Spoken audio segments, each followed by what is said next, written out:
Un sit-in di protesta si terrà giovedì prossimo, giorno 30, al villaggio Peruzzo per manifestare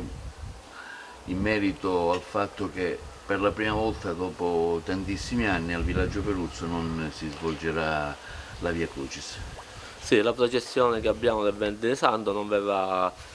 diciamo, svolta in quanto c'è una decisione della Forania che nel 2015, una vecchia decisione, ha vietato a tutti i quartieri, escluso Giardino Gallotti, di fare la processione diciamo, dentro la frazione. A noi provoca tanto danno perché non solo che si usano due pesi e due misure, perché Giardino Gallotti sì, e Villaggio Peruzzo no, quindi vorrei capire se si fanno le processioni a chilometraggio, se più chilometri hai la processione la fai, meno chilometri hai processione tu non ne fai, quindi provoca un danno a noi perché ci sono i vecchietti ad Agrigento non ci possono andare, ci sono diciamo, quelli che sono allettati, quelli che non tutti hanno la macchina, diciamo, i vecchietti che sono stanchi di camminare e non possono sopportare tutto, diciamo, la processione di Agrigento che dura tantissime ore. Noi faremo questo sit-in per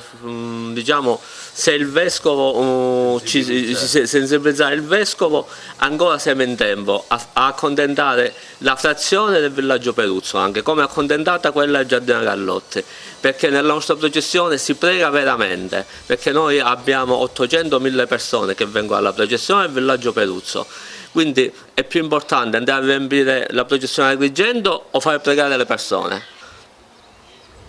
Però avete avuto l'autorizzazione della questura, questo l'avete avuto? Sì, ho chiesto l'autorizzazione per fare la manifestazione della questura, per andare a fare la manifestazione, sono andato stamattina e ringrazio la questura che mi ha dato questa possibilità di fare questa manifestazione, che sarà una manifestazione pacifica, per dimostrare per diciamo, richiedere i nostri diritti, che sono quelli di continuare a fare una processione che si fa da 60 anni, dal 1959. Quindi neanche il Cristo in croce verrà messo? No, no, no, assolutamente, è stato praticamente vietato tutto. Io sono andato dal vicario, il vicario gli ho fatto l'ultima preghiera di mettere solo il Signore in croce,